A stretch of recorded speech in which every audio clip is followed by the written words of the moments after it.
Chers amis, chers camarades, merci.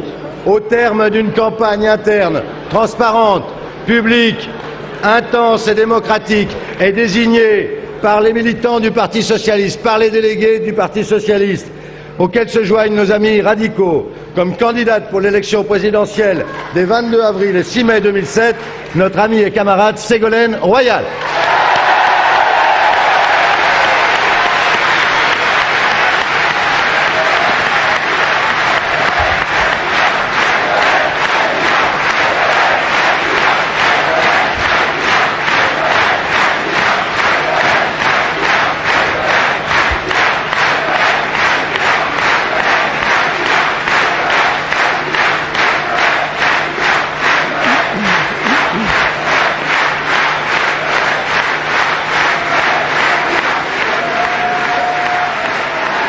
C'est sans doute le moment le plus attendu de ce congrès extraordinaire.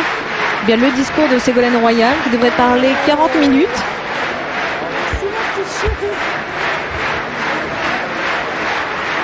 Voilà, on va entendre les premiers mots de Ségolène Royal après l'annonce officielle de son investiture par le Parti socialiste. Les scores ont été rappelés. Ségolène Royal qui l'a emporté dans la plupart des fédérations du PS, des scores très élevés, notamment dans les départements ruraux qu'elle a su conquérir les uns après les autres. On le voit avec le soutien des élus locaux.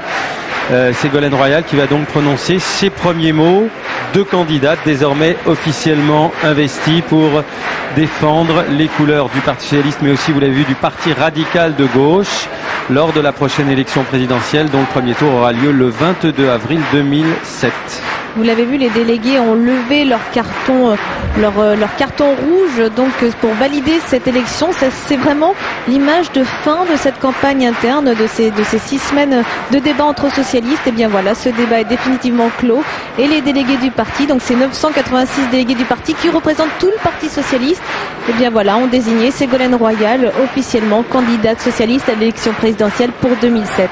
Sourire, vous l'avez vu, un petit peu plus tendu de la part de ces deux compétiteurs qui ont perdu cette primaire interne, Dominique Strauss-Kahn et Laurent Fabius, mais malgré tout, image d'unité du Parti socialiste et de rassemblement, très bien souligné par Bertrand Delanoë, qui a longtemps soutenu Lionel Jospin, qui est resté en retrait pendant la campagne interne au PS, mais qui de façon extrêmement offensive ce matin a défendu la candidature de Ségolène Royal et a annoncé son engagement dans la campagne électorale. Oui, il a dit qu'elle était la candidate à présent de 100% des socialistes, ajoutant même c'est un parcours qui devient un destin. Il y a eu beaucoup d'allusions ce matin à 1981, à François Mitterrand. Pierre Mauroy notamment a fait allusion à cette campagne victorieuse. Alors Ségolène.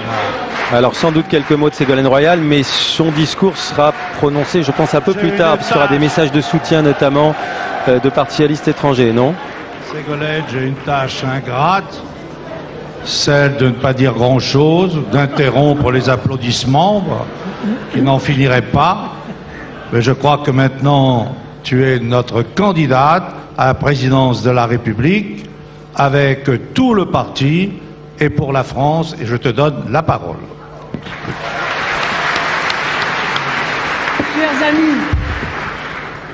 Chers amis, chers camarades, vous m'avez donné de la force. Cette force, gardons-la intacte, faisons-la grandir pour avoir la victoire en 2007.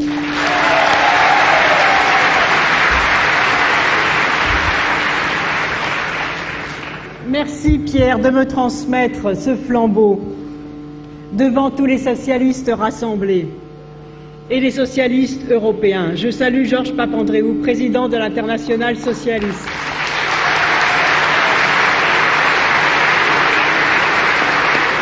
Ainsi que Elio Di Rupo et les parlementaires chiliens qui sont dans la salle.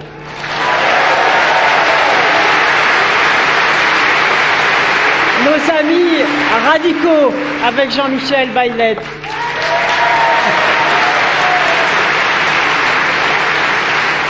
Je veux saluer aussi Laurent et Dominique et l'ardeur qu'ils ont mis dans ce débat, mais aussi Lionel et Jack qui ont participé à ces débats. J'ai besoin de tout le monde. J'ai besoin de tous les talents. J'ai besoin de tous les socialistes. Et cette victoire, c'est la victoire de tous les socialistes.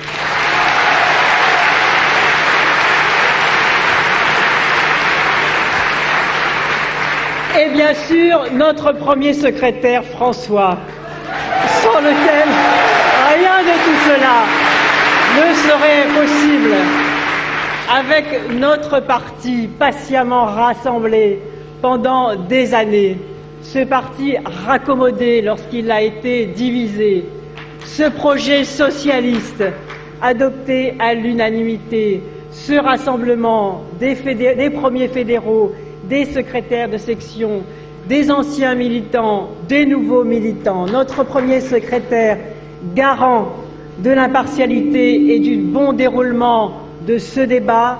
Oui, si nous sommes ici rassemblés, si nous pouvons aujourd'hui donner ce coup d'envoi de l'élection présidentielle, c'est grâce à lui que nous le devons.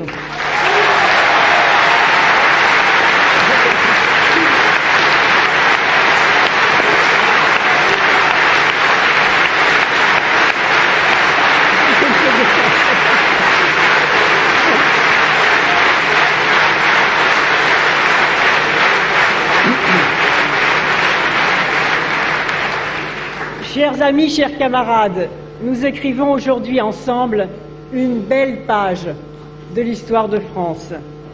Un nouvel espoir s'est levé à gauche, comme une vague en formation qui ne demande qu'à grandir.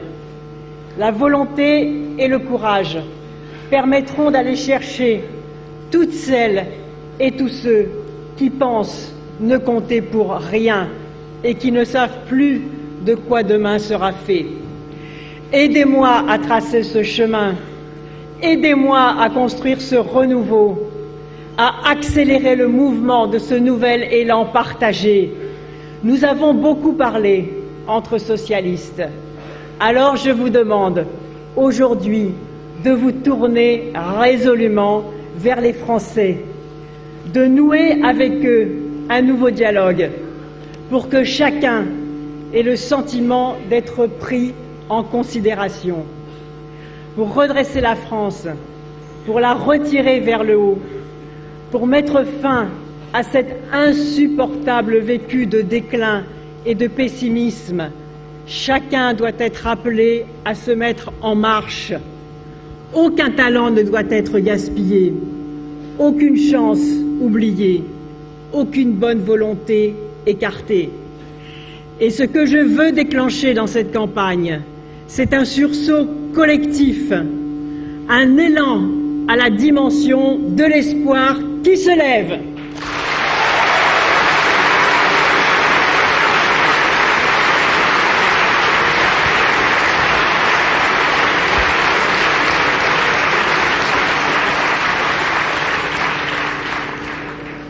Un dépassement de soi et de chacun. Oui, il s'agit de transformer l'espoir en dépassement, en donnant du bonheur et parfois même de la ferveur, comme on l'a vu parmi ces milliers de citoyens et de citoyennes qui sont venus dans des salles pleines à craquer, parce qu'ils veulent incarner ce mouvement vers le haut qui nous conduira vers la victoire.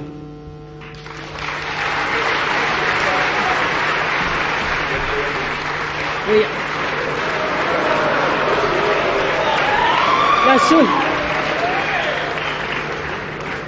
Ce n'était qu'un micro, hein, rassurez-vous. C'est vous, militants, ah oui, ça va mieux là, qui avez accéléré le mouvement. C'est vous, militants du Parti socialiste, qui avez été aussi poussés par les citoyens autour de vous, par le peuple qui est déjà en marche. C'est vous qui êtes venus voter en masse et qui avez donné à toutes celles et tous ceux qui veulent une nouvelle histoire la force d'y croire. Je ne tire de ce résultat aucune gloire personnelle, mais je mesure l'immense responsabilité de ne pas décevoir toutes celles et ceux qui espèrent. L'élection présidentielle va à l'essentiel. la possibilité pour chacun de choisir son destin et de le maîtriser dans les turbulences du monde d'aujourd'hui. Oui, la France peut reprendre la main. Oui, elle peut croire suffisamment en elle, renouer avec le meilleur de son histoire, se projeter à nouveau dans l'avenir pour construire un destin commun. Car les questions que se posent les Français, nous les connaissons. La pauvreté et la précarité sont-elles une fatalité? Non. Ces risques inédits, ces inégalités qui se creusent, ces fragilités qui déstabilisent, même ceux qui se croyaient à l'abri, est-ce là le visage inéluctable de la modernité? Assurément pas. Ces jeunes qui désespèrent de pouvoir vivre un jour de leur travail, ces salariés qu'on pousse vers la sortie bien avant l'âge de la retraite, ces familles qui n'arrivent plus à joindre les deux bouts, à se loger correctement, à élever leurs enfants et qui s'endettent pour faire face aux dépenses courantes, est-ce là la condition promise aux millions d'ouvriers, d'employés, de salariés, d'artisans, de commerçants, de petits agriculteurs et de retraités qui forment l'immense majorité du peuple français? Je ne le crois pas et je ne le veux plus.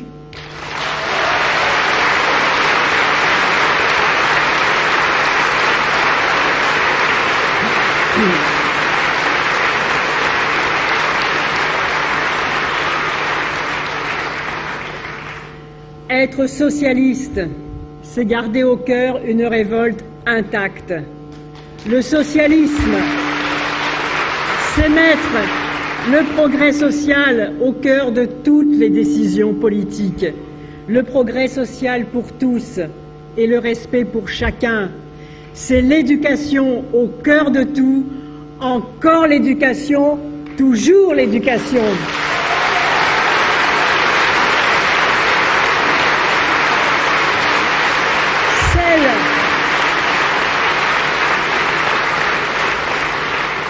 L'éducation qui, avec la formation, les qualifications et la culture, c'est-à-dire l'investissement dans l'humain, permettra de combattre le chômage. Car le monde a changé, la France a changé, alors la politique doit changer.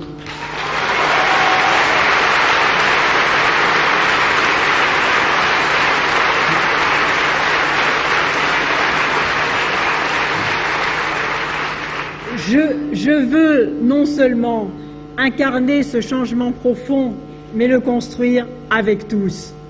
La politique doit partir de la réalité de la vie des gens, être attentive aux leçons que le peuple donne, comprendre que le citoyen est le mieux placé pour faire le diagnostic de sa vie et pour dire au nom de quelles valeurs la gauche doit agir. La France doit donner à chacun les moyens de prendre effectivement son existence en main. Voilà pourquoi les libertés individuelles appellent des solidarités et des garanties collectives à construire. N'ayons pas peur.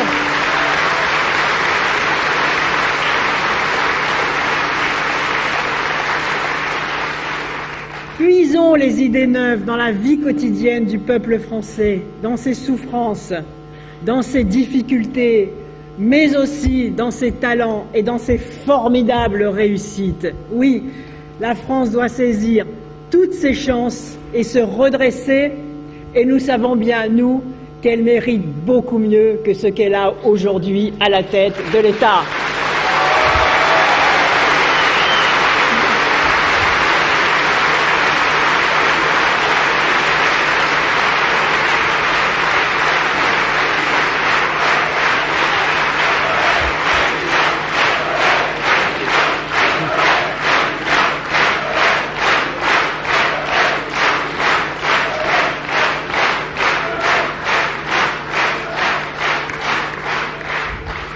Je veux lui donner cette fierté, sans prétention inutile, qui aidera la France à rassembler ses forces et à écrire avec tous les siens, une nouvelle page de son histoire. Je la vois créative, innovante, mais bridé de trop de lourdeur, de méfiance, fragilisé par un État qui se désengage et qui devra demain, je le dis devant vous, assumer toutes ses responsabilités dans le cadre d'une autorité juste. Je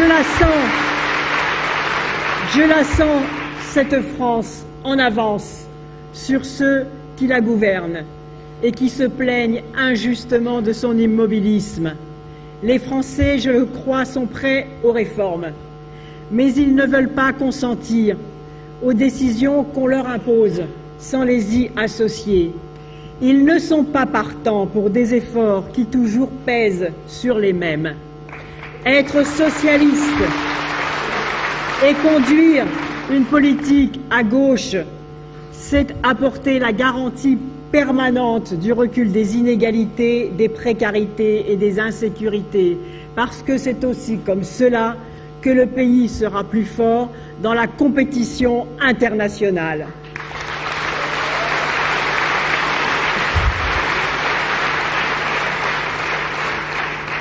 On nous répète que le pouvoir échappe à la nation, que la volonté politique peut de moins en moins, que ce n'est plus l'État-providence, mais l'État minimal, faiblement protecteur qui serait dans le sens de l'histoire. Je crois, moi, tout le contraire.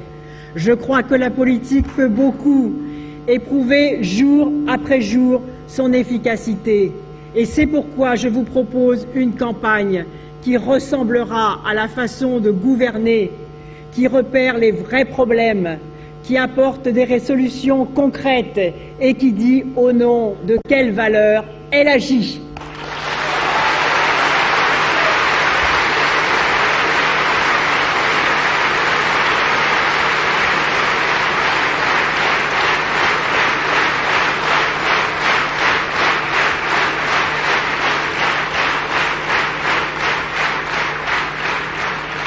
On nous dit que la mondialisation a disqualifié la nation et que l'aspiration croissante à l'autonomie individuelle se ferait forcément au détriment du collectif.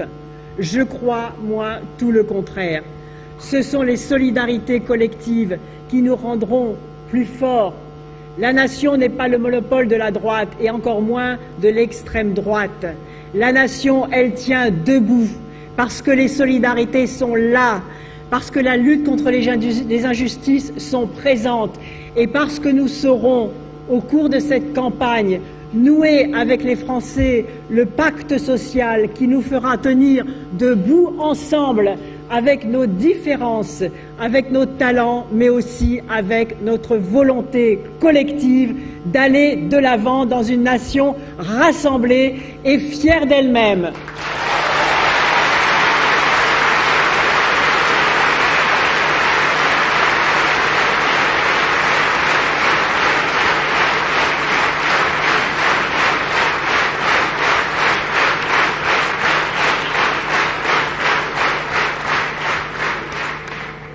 Oui, ma conviction est à l'inverse de cette idéologie insidieuse. C'est en restant fidèles aux valeurs de justice et de solidarité que nous pourrons résister le plus efficacement au vent mauvais d'un libéralisme sans foi ni loi, et en même temps que nous réussirons à saisir l'ensemble des opportunités d'une mondialisation qui porte en ses flancs le pire et le meilleur. Le meilleur si elle réussit à réduire les inégalités entre les pays du Nord et les pays du Sud, selon que nous saurons en faire. Eh bien moi, je veux pour la France faire en sorte que ce soit le meilleur qui l'emporte.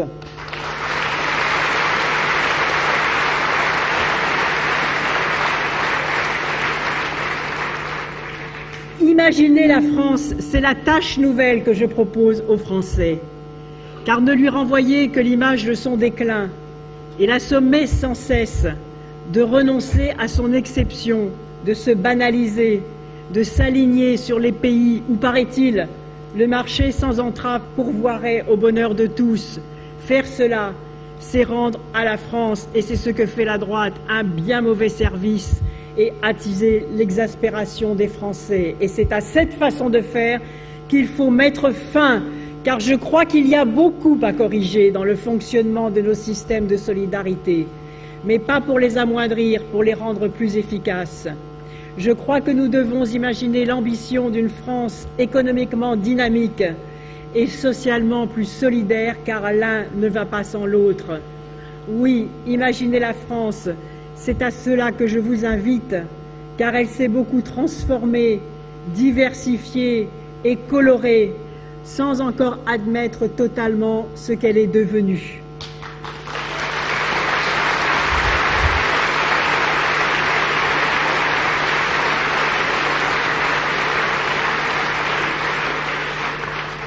Et pour en tirer parti et fierté, la France doit reconnaître comme ses enfants légitimes, enfin, tous ces jeunes dont les familles sont venues d'ailleurs et qui sont aujourd'hui des Français à part entière, toujours exposés aux discriminations. Je ne veux plus que dans la France que nous imaginons, que l'on entende encore parler de Français de souche, comme si les autres étaient de branchage ou de feuillage. Je ne veux plus que l'on entende parler de Français de première, de deuxième, de troisième génération, ce que l'on ne fait jamais pour les jeunes issus des pays européens. C'est à cela que nous devons nous atteler, aider la France non seulement à s'accepter telle qu'elle est, mais à voir dans sa diversité une formidable énergie, une nouvelle donne avec tous les jeunes dans la diversité de leurs talents est à bâtir, et je veux que cette nouvelle donne soit nouée, soit construite pendant la campagne de l'élection présidentielle. Comme je l'ai dit hier en Seine-Saint-Denis au Parlement des banlieues, nous devons dans cette campagne démontrer par nos actions, au-delà des seules promesses, qu'une France nouvelle se lève, une France rassemblée et qui se reconnaît dans la diversité de ses talents et de ses origines.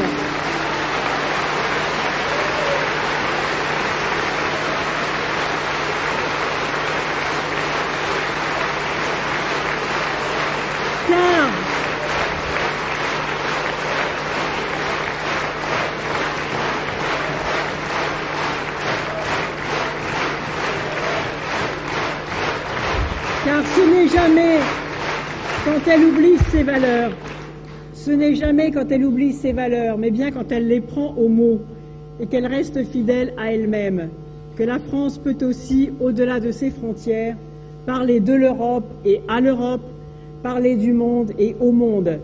Car la nation pour la gauche est indissociable d'une perspective plus large. Nous sommes de ce pays, la France, qui vota la liberté du monde et où l'on fit une constitution en pensant à l'univers entier. Et c'est en donnant au peuple l'exemple et le signal de la justice et de l'humanité que la France se ressemble et se rassemble.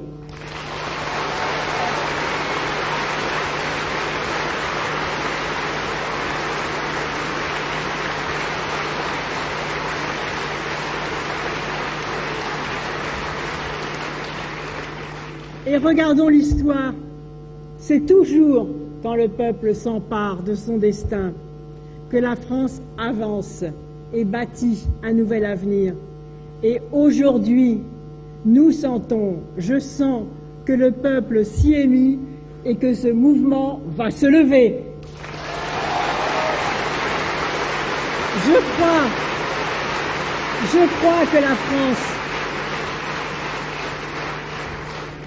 Je crois que la France peut puiser dans la meilleure part de son passé des valeurs pour ses combats d'aujourd'hui, à commencer par celle-ci, de fortes raisons de croire en elle. Pour tirer le pays vers le haut, il faut bien sûr comprendre les changements du monde alentour, mais il faut d'abord aimer la France, cette idée toute neuve, et vouloir que les Français s'aiment en elle. C'est à cela que je vous invite.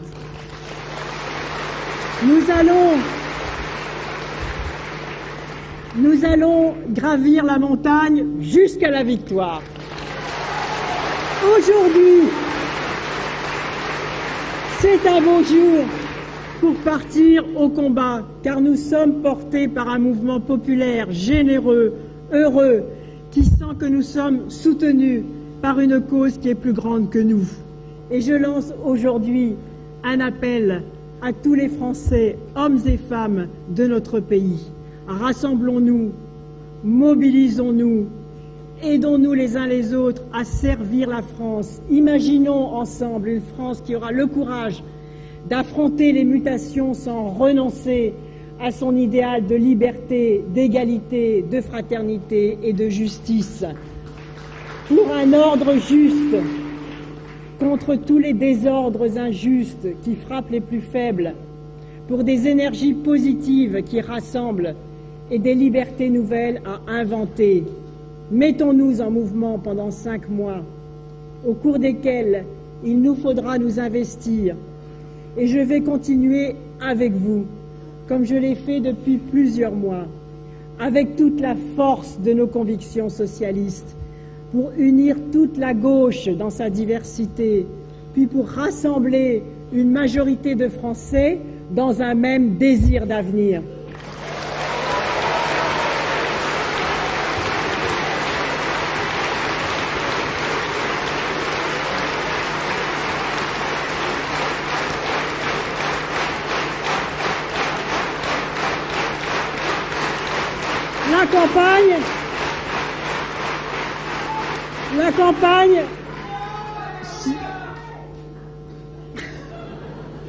La campagne sera victorieuse si nous le méritons. Et vous connaissez mon attachement pour la valeur travail.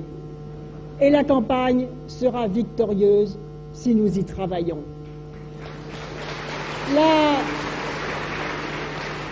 La rénovation des méthodes, l'exigence d'écoute et de participation, les réformes précises et crédibles tirées du projet des socialistes et apportées aux inquiétudes des catégories populaires, et en particulier la lutte contre toutes les formes d'insécurité et de violence dont souffrent d'abord les plus exposés qui attendent de l'État qu'il accomplisse sa tâche et qu'il enfin refonctionne correctement. Tout cela déterminera le résultat, c'est-à-dire déterminera la confiance, et je m'y engage. Et face à la droite, nous avons ce qu'il faut pour la vaincre. D'abord, nous sommes forts de nos convictions socialistes, capables de rassembler toute la gauche et en dialogue constant avec les Français. Nous croyons, nous, à gauche, que la globalisation financière appelle le renforcement de l'État et que c'est la droite qui a fait le choix de son désengagement et de la paupérisation des services publics. Nous croyons, nous, à gauche, que l'angoisse du lendemain et la précarité ne sont pas une fatalité. C'est la droite qui, par ses choix, fabrique de l'insécurité sociale, du désordre et de la violence. Elle les fabrique parce qu'elle croit qu'en prétendant les résoudre, elle va gagner la prochaine échéance. Et cette imposture-là, je la dénonce, et nous la dénoncerons pendant toute la campagne de l'élection présidentielle. Nous croyons, nous à gauche, que la société de la méfiance, des ghettos et des communautés rivales n'est pas notre modèle. C'est la droite qui affaiblit la République et qui a porté atteinte au pacte social et à la laïcité. Nous croyons, nous, à gauche, que l'arrogance de gouvernement, le mensonge d'État et le mépris des citoyens ne sont pas une fatalité. C'est la droite qui a fait le choix de l'autoritarisme, de la confusion et de l'irresponsabilité des pouvoirs, attisant la crise démocratique. Oui, nous devons refuser le cercle de fatalité, le cercle de fer, disait Jaurès. C'est d'abord cela, le socialisme, s'arracher à la pesanteur des habitudes pour porter une exigence de justice et de transformation sociale qui suppose de garder au cœur une révolte vive. Et chaque militant, chaque militante a commencé par dire non à quelque chose qui lui semblait insupportable avant d'embrasser l'idéal socialiste. Notre passion de l'égalité se nourrit de la flamme de ces refus et c'est avec cette flamme que je vous propose d'aller vers la victoire.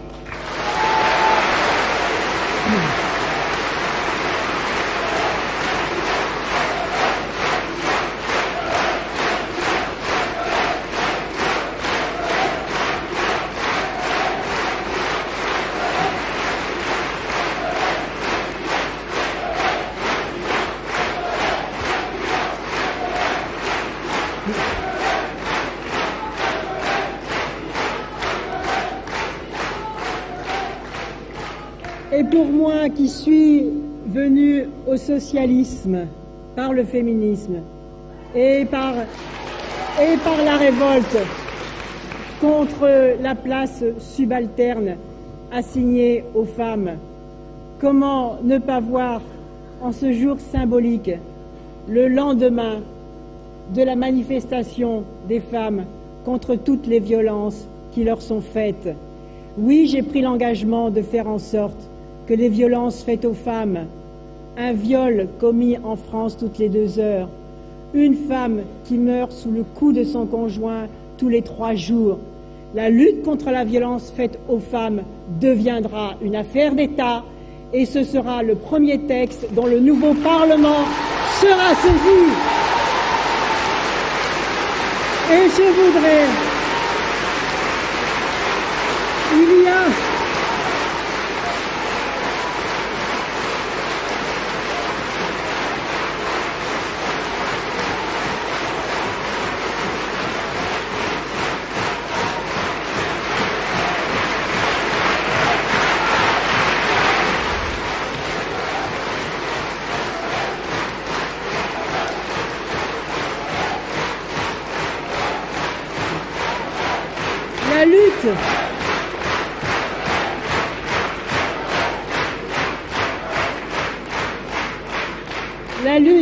La lutte des femmes nous a donné des figures éclatantes.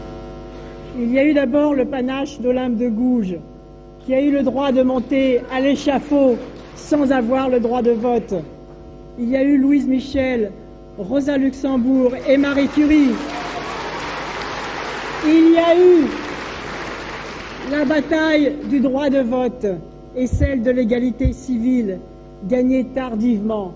Ce n'est que depuis les années 60 que les femmes ont le droit de percevoir leur propre salaire. Il y a eu la conquête par les femmes de la maîtrise de leur corps, avec le manifeste des 343 salopes et avec l'action d'Yvette Roudy. Il y a eu aujourd'hui le combat de ni pute ni soumise. Mais il y a surtout dans tous ces pays où les femmes sont encore asservies et guettent avec angoisse à travers le grillage plus ou moins serré de leur burqa, ce que nous faisons, nous, dans nos pays démocratiques, pour porter haut et fort le message universel de l'égalité de la femme et de l'homme. Ce combat résume tous les autres, car il y a une corrélation très étroite entre le statut de la femme et l'état de justice ou d'injustice d'une société.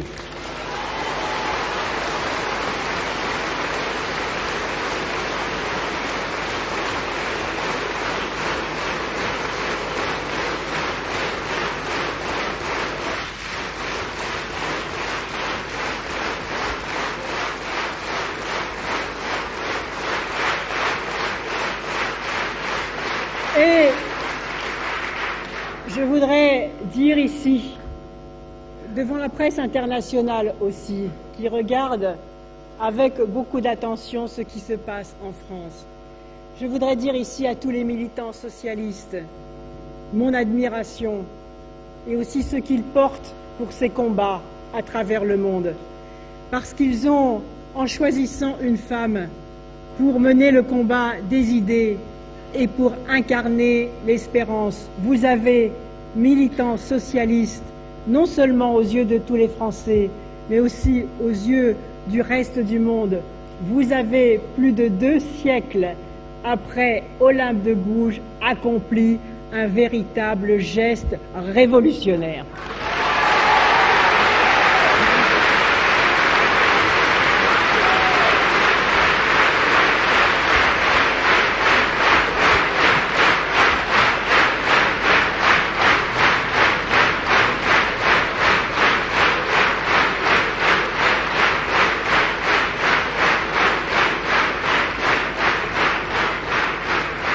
Mais, comme disait Michel Bachelet, sans les hommes, rien ne serait possible.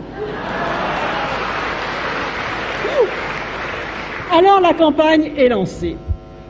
Et si vous faites bien ce que je vous propose, et si vous me faites bien remonter ce que vous entendez des Français, de leur intelligence collective, pour que je puisse réajuster les choses en temps réel, alors si vous faites bien tout cela, oui, je vous mènerai à la victoire.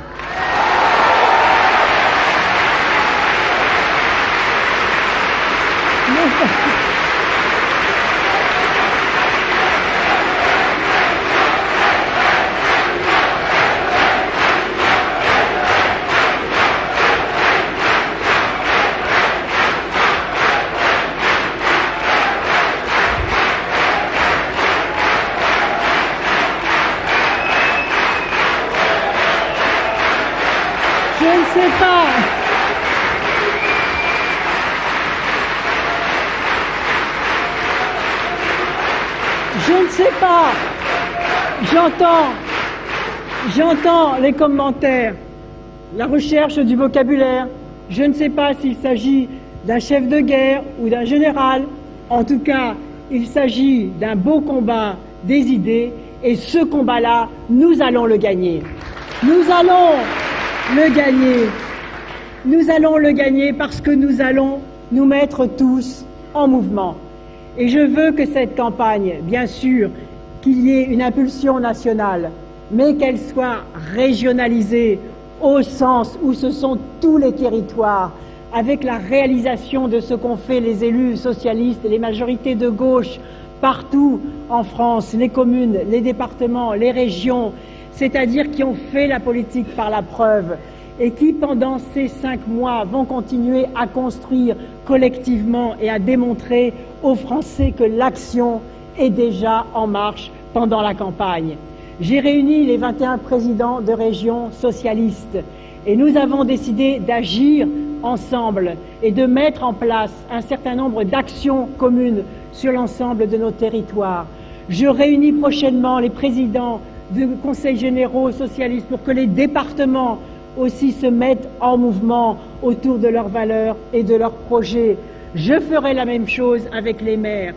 J'ai demandé aux présidents de groupe, Jean-Marc Ayrault et Jean-Pierre Bel, de mobiliser les talents des parlementaires pour qu'ils se mettent aussi en mouvement dans cette campagne avec tous nos candidats aux élections législatives. Et je crois que c'est par cette articulation entre une impulsion nationale et des territoires qui se mettent en mouvement. Je viens de parler des élus, mais il y a aussi partout les associations, les comités désirs d'avenir que je ne veux pas oublier.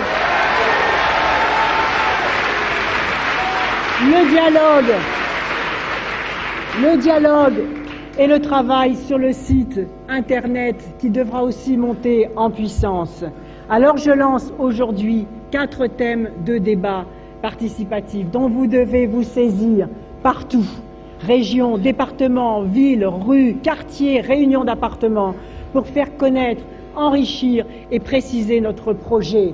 Les 4 thèmes sur l'éducation, bien sûr, la formation, l'accès au premier emploi et le nouveau pacte avec les jeunes. Le second thème, c'est la lutte contre toutes les formes de violence, car la droite est en faillite sur ce sujet et c'est à la gauche de prouver pour une fois dans son histoire que c'est nous qui allons faire la sécurité durable pour les Français qui l'attendent. Le troisième thème, c'est celui du problème de la vie chère et de la question du pouvoir d'achat. Appuyé sur le pilier du dialogue social à rénover et de l'efficacité économique à relancer.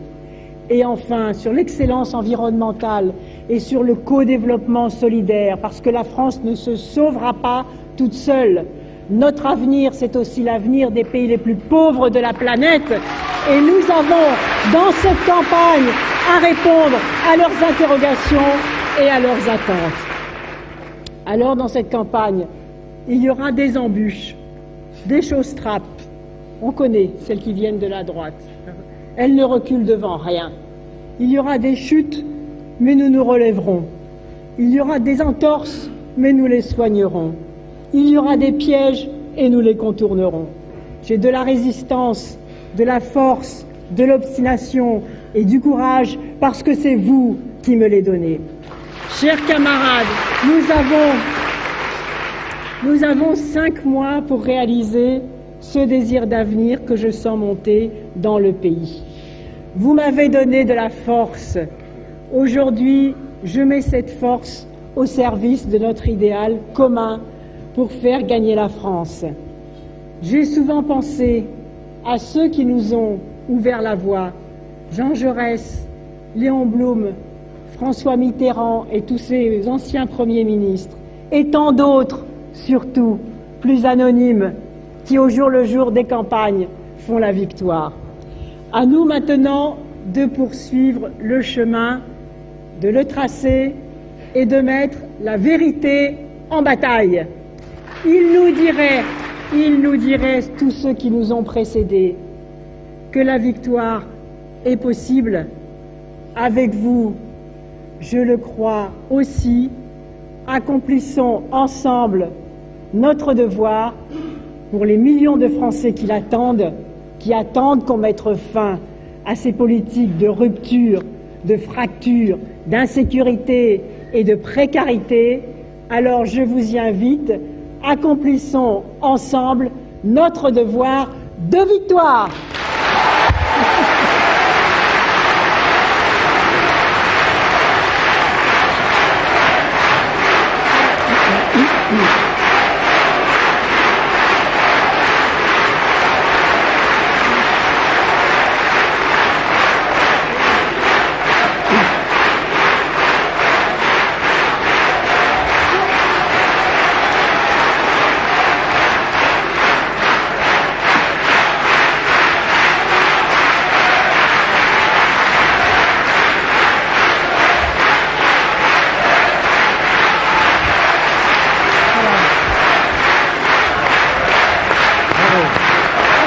Très mauvaise.